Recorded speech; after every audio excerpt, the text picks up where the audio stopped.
In today's lecture, we will understand some important terms related to amalgamation of companies. Last lecture में हमने देखा कि amalgamation in the nature of merger क्या होता है और purchase क्या होता है. 5 conditions हमने पढ़ी जो सारी की सारी required हैं amalgamation को in the nature of merger मानने के लिए. और अगर उनमें से कोई भी एक condition satisfy नहीं होती है तो हम उसे क्या कहते हैं? amalgamation in the nature of purchase. अब अमलगामेशन को आगे समझने के लिए कुछ टर्म्स हमें जानना जरूरी है. जैसे कई बार क्वेश्चन में दिया होता है वर्ड असेट परचेस्ड और कई बार दिया होता है बिजनेस परचेस्ड. अगर तो आपको दिया हुआ है असेट परचेस्ड तो इसका मतलब लायबिलिटीज नहीं ली गई. और इसका एक और मतलब क्या हुआ कि ये अमलगामेशन का जो नेचर हुआ वो कौन सा हो गया ऑटोमेटिकली? परचेज का, क्योंकि मर्जर के लिए ये जरूरी है कि सारी की सारी एसेट्स और सारी की सारी लायबिलिटीज ली जाएं. और बिजनेस परचेज का मतलब क्या है? All assets and all liabilities are taken over. तो बिजनेस परचेज अगर लिखा हो तो केस कौन सा हो सकता है? मर्जर. मैंने ये नहीं कहा कि मर्जर ही होगा, क्योंकि मर्जर के लिए और भी कई कंडीशंस को देखना जरूरी है. हो सकता है जो परचेज कंसिडरेशन है वो कैश में पे की जा रही हो, तो ये कंडीशन सेटिस्फाई होने के बाद भी हमारा केस जो है वो परचेज का हो जाएगा. लेकिन अगर पहली चीज लिखी हुई एसेट्स परचेज तो ये 100% कौन सा केस रहेगा? परचेज का केस रहेगा. ठीक है. सेकेंड चीज आपको समझनी है, एक वर्ड होता है लायबिलिटीज और एक होता है ट्रेड लायबिलिटीज. तो दोनों में क्या फर्क है? अगर लिखा हो लायबिलिटीज आर टेकन ओवर तो इसका मतलब है ऑल आउटसाइड लायबिलिटीज. जितनी भी हमने बाहर की पार्टीज को पेमेंट करनी है उसको हम क्या बोलेंगे? All outside liabilities. चाहे वो क्रेडिटर्स हैं, बिल्स पेबल हैं, डिवेंचर्स हैं, लोन है, कुछ भी हो सकता है. अभी लिस्ट देखेंगे हम आगे. और ट्रेड लायबिलिटीज जो गुड्स को खरीदने के लिए हम पेमेंट करते हैं उनको हम ट्रेड लायबिलिटीज बोलते हैं. इनके अंदर मेनली दो चीजें आती हैं, creditors and bills payable. Together हम इनको ट्रेड पेबल्स के नाम से भी जानते हैं. Okay.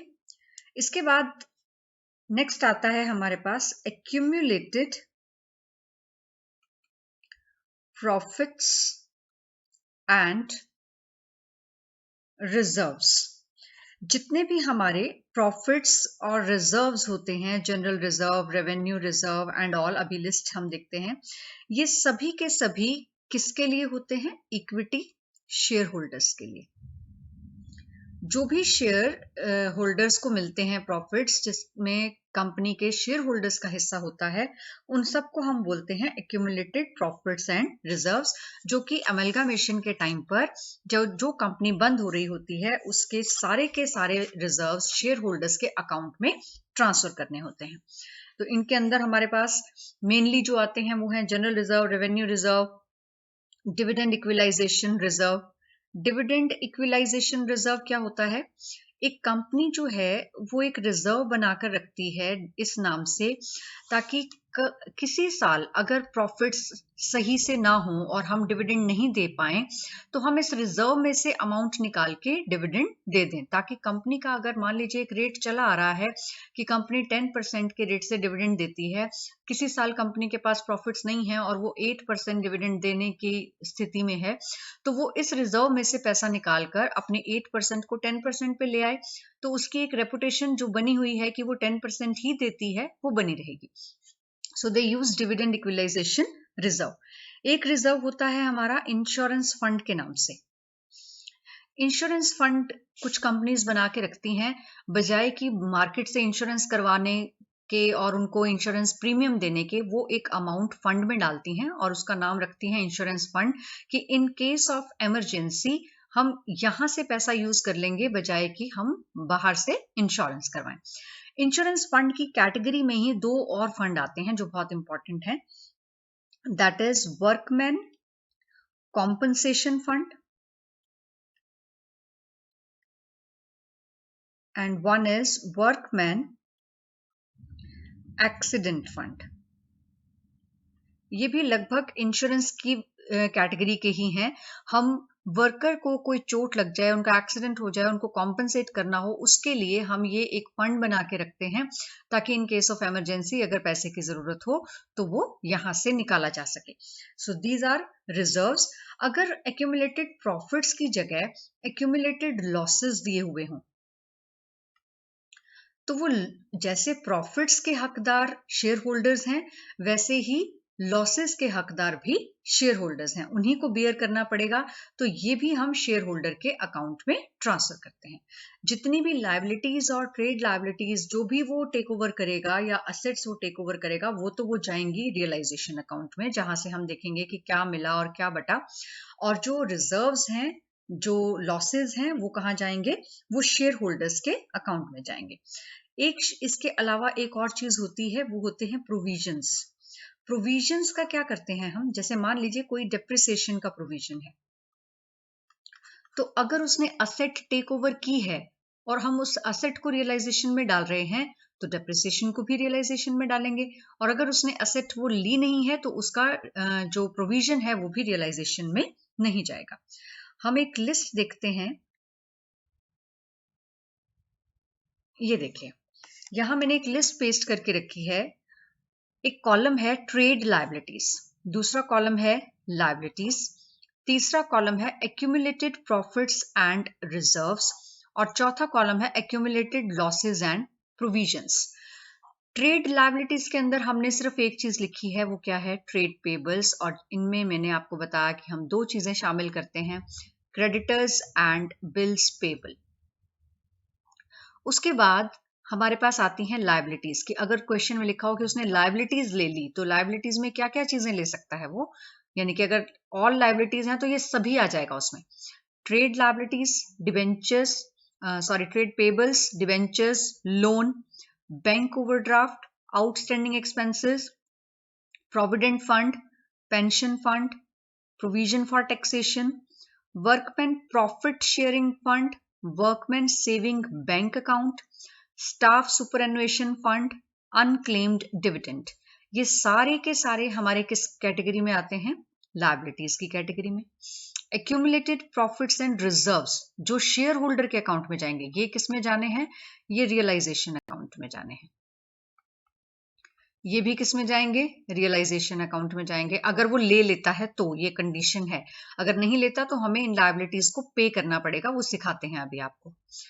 Accumulated profits and reserves ये किस में जाते हैं? शेयर होल्डर्स के अकाउंट में।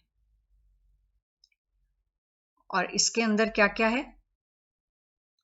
Share holders account, surplus, general reserve, dividend equalisation reserve, debenture sinking fund, capital reserve, capital redemption reserve, share forfeiture का बैलेंस, सिक्योरिटी प्रीमियम का balance, insurance fund, workman compensation fund, workman accident fund and development rebate reserve. Workman के नाम से यहां पर भी हैं दो और यहां पर भी हैं, तो कंफ्यूज नहीं होना। जो आपको इंश्योरेंस की नेचर का लगे, यानी कि कॉम्पनसेशन एंड एक्सीडेंट, वर्कमैन के ये दोनों जो फंड होते हैं ये रिजर्व होते हैं। बाकी सभी जो भी वर्कमैन के नाम से या एम्प्लॉय के नाम से आएंगे वो लायबिलिटीज में आएंगे। इसके बाद हम बात करते हैं एक्यूमुलेटेड लॉसेस एंड प्रोविजंस की। लॉसेस में क्या आता है? लॉसेस और negative surplus, then discount on issue of debentures, commission on issue of shares and debentures, that is underwriting commission, preliminary expenses, provisions में आता है provision for depreciation, provision for bad debts and doubtful debts and provision for discount on debtors। ये सारी categories हमें पता होना बहुत जरूरी है, तभी हम एक अमेलगमेशन के क्वेश्चन को ढंग से कर सकते हैं। नेक्स्ट टॉपिक है हमारा परचेज कंसिडरेशन को समझना।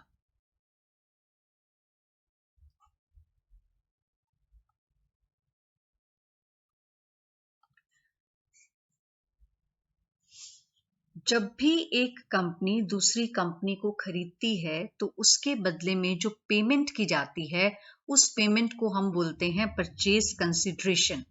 अब परचेज कंसिडरेशन जो है वो कैसे कैलकुलेट होती है, किस तरीके से हम इसको करते हैं, इसके ऊपर अकाउंटिंग स्टैंडर्ड 14 एप्लीकेबल होता है। क्योंकि as per accounting standard 14, consideration for amalgamation means the aggregate of shares and other securities issued and the payment made in the form of cash or other assets by the transferee company to the shareholders of the transferor company।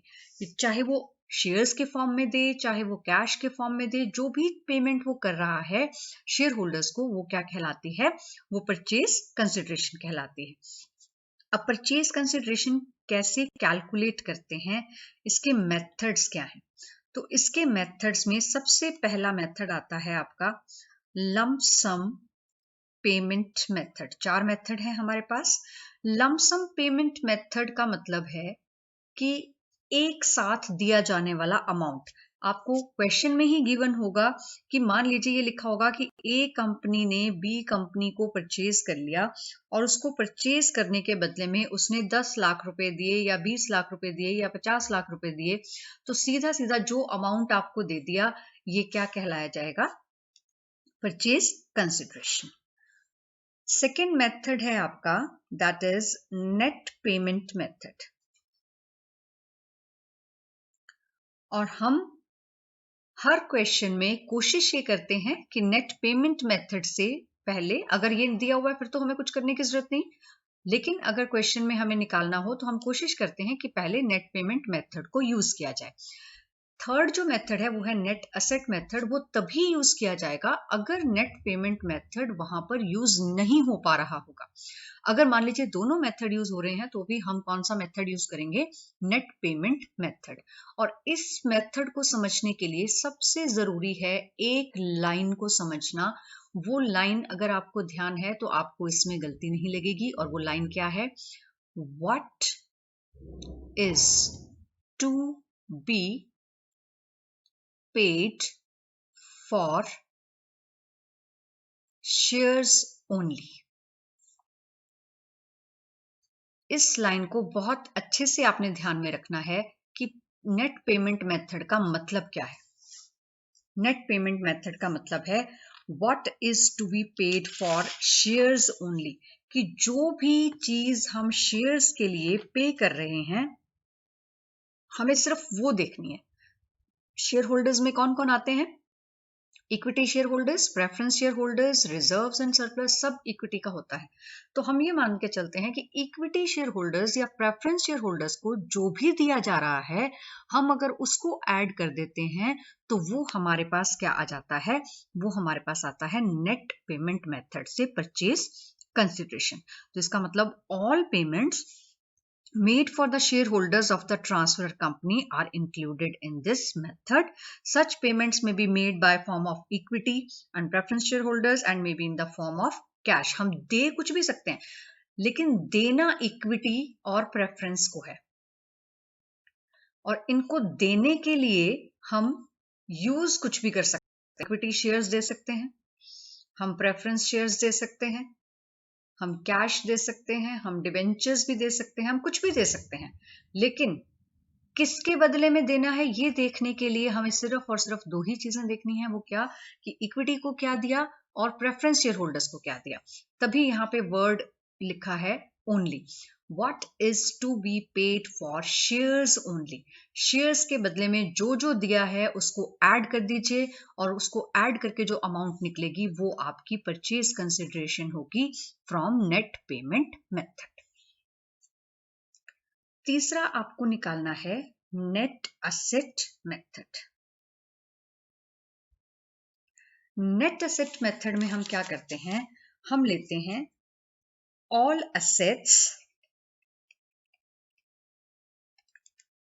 Taken over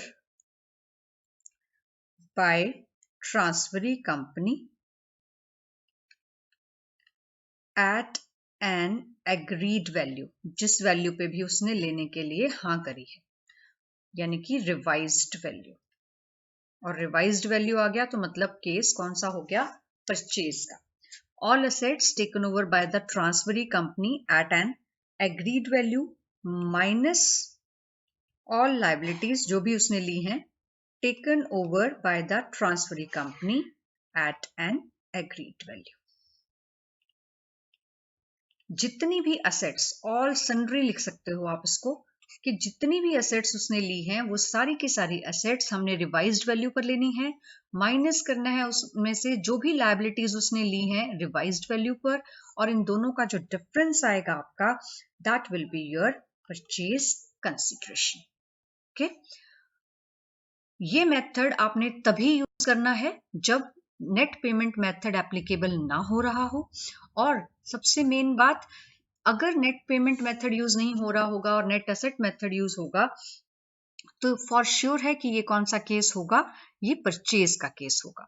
ठीक है, उसके बाद last method आता है हमारा fourth method, that is intrinsic value method. Intrinsic value का मतलब होता है आंतरिक मूल्य, बुक वैल्यू, कंपनी की असेट्स और लायबिलिटीज की बुक वैल्यू के हिसाब से जो शेयर की वैल्यू निकलती है, वर्थ निकलती है, उसको हम बोलते हैं इंट्रिंसिक वैल्यू मेथड। कभी कभी क्या होता है कि ये कहा जाता है कि जो परचेज कंसिडरेशन है वो कंपनी के शेयर्स की इंटरनल वैल्यू के हिसाब से कैलकुलेट होगी। तो उसको हम निकालते कैसे हैं? जो इंट्रिंसिक वैल्यू हम निकालते हैं वो हम कैसे निकालते हैं? नेट असेट्स को हम डिवाइड करते हैं, असेट्स माइनस आउटसाइड लायबिलिटीज। ये क्वेश्चन में जब मैं करूंगी आपको ज्यादा अच्छे से समझ में आएगा। अभी के लिए कि असेट्स में से हम आउटसाइड लायबिलिटीज को माइनस करते हैं, जो आता है उसको हम नंबर ऑफ शेयर से डिवाइड करते हैं, तो हमारे पास एक शेयर की वैल्यू आ जाती है, इंट्रिंसिक वैल्यू। तो ये हम क्या करते हैं, ये नंबर ऑफ शेयर से डिवाइड करके परचेज कंसिडरेशन कैलकुलेट कर लेते हैं, और उसके बाद मान लीजिए जैसे हमने यही इसको एक एग्जाम्पल से लेते हैं कि एक ए लिमिटेड है जो अमलगामेट करती है बी लिमिटेड को, और हम मान लेते हैं कि suppose the intrinsic value of B limited is arrived at ₹15, कि इसकी जो इंट्रिंसिक वैल्यू असेट्स में से आउटसाइड लायबिलिटीज को नंबर ऑफ शेयर्स डिवाइड करने के बाद आई ₹15, और इसकी जो सब्सक्राइब्ड कैपिटल थी वो थी 4 lakh equity shares of ₹10 each. अब परचेज कंसिडरेशन जो थी वो कितनी होगी? अगर हमने कहा कि वो इसके इंट्रिंसिक वैल्यू के हिसाब से लेगा तो 4 लाख शेयर वो ₹15 के हिसाब से बने तो वो कितने के लेगा? 6 लाख के लेगा। तो परचेज कंसिडरेशन कितनी कैलकुलेट होगी? 4 लाख इंटू 15, सॉरी 60 लाख आएगा, 60 लाख रुपीस होगी।